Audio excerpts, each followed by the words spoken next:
The sky above the frontier was a canvas of molten gold and fading crimson, the kind of sky that made men think of God and eternity, though Cole Harding had long ago given up believing the heavens gave much thought to him.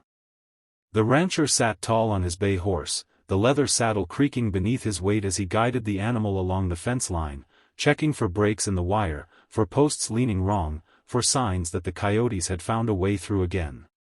His land stretched wide, endless almost, rolling hills patched with tough grass and the stubborn green of sagebrush, the creek cutting silver across the plain, and the jagged teeth of the mountains rising far to the west. It was a land that asked for blood, sweat, and bone in exchange for survival, and Cole had given it all three, burying a wife and a dozen dreams beneath its hard soil. He was 35, though the lines around his eyes made him look older, and the silence of the ranch had become both a companion and a curse.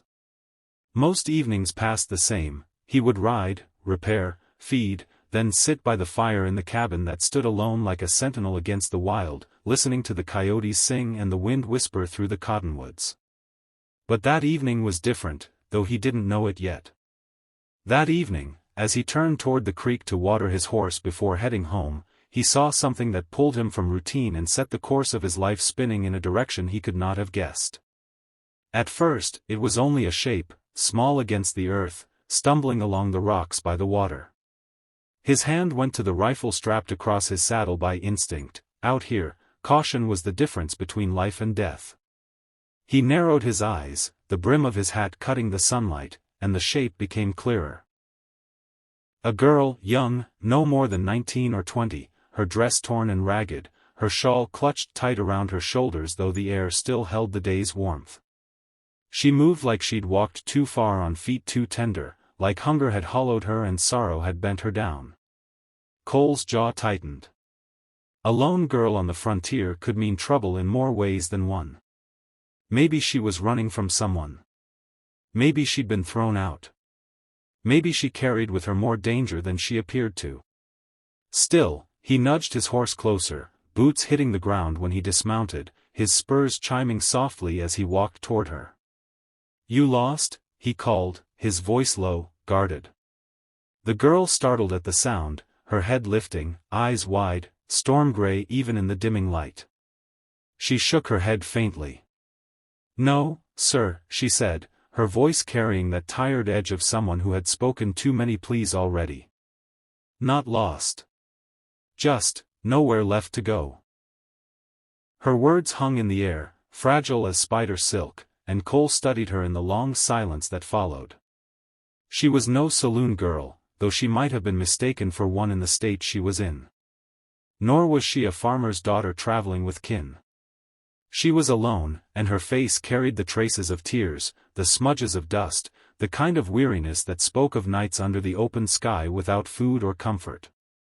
Something in Cole's chest stirred, though he told himself it was only caution.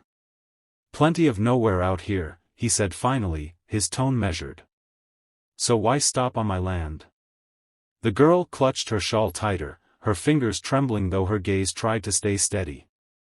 Then she spoke words that landed like a blow straight to his heart, words he would never forget. "You're the kind of man I was meant for." Cole stiffened, caught off guard, his instincts flaring with suspicion even as something warmer flickered beneath. "What makes you say something like that?" he asked, his voice rougher now, his eyes narrowing. The girl swallowed hard, her lips pressing together before she answered. "Because I've seen enough of the others. Men who take a girl like me and break her down to nothing. You don't have that look. You've got the look of a man who builds, not destroys. I don't ask for much. Just a place where I can work, where I can belong. Even if it means my hands bleed. Just don't send me away." Her words carried no polish, no practiced charm, just the desperate honesty of someone standing at the edge of ruin.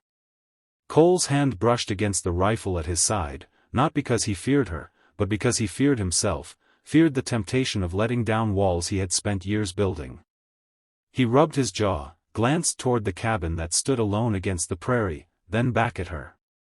"You don't know me," he said finally. The girl lifted her chin, her eyes flashing with a quiet fire. I know enough. And somehow, Cole believed she did. He looked at her a long moment, the weight of the decision pressing heavier than the sky itself.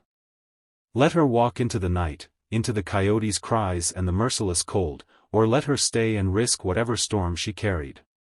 The land had taught him to be hard, but it had also taught him to recognize truth when he saw it, and there was truth in her eyes. After what felt like an eternity, Cole gave a single nod. Come on, then. You'll have a roof tonight. We'll figure the rest tomorrow. Relief swept her face, loosening the tension in her shoulders, and for the first time, a faint smile ghosted across her lips. Cole turned, leading his horse by the reins, his boots crunching gravel as he started back toward the cabin. She followed, her steps light but hurried, as though afraid he might change his mind if she lingered too far behind. The sun dipped lower, shadows stretching long and thin across the land, the cry of coyotes rising in the distance, but inside Cole's chest, something warmer than the fire he would soon light stirred to life. For years, he had lived as though his story had ended, as though nothing new could be written in the pages of his life. Yet now, with this girl at his heels and her words echoing in his ears, he felt the faintest hint of a beginning. And though he would not admit it aloud, not even to himself, part of him already knew, she was right. He was the kind of man she was meant for. The trouble was, he wasn't sure if he wanted to be.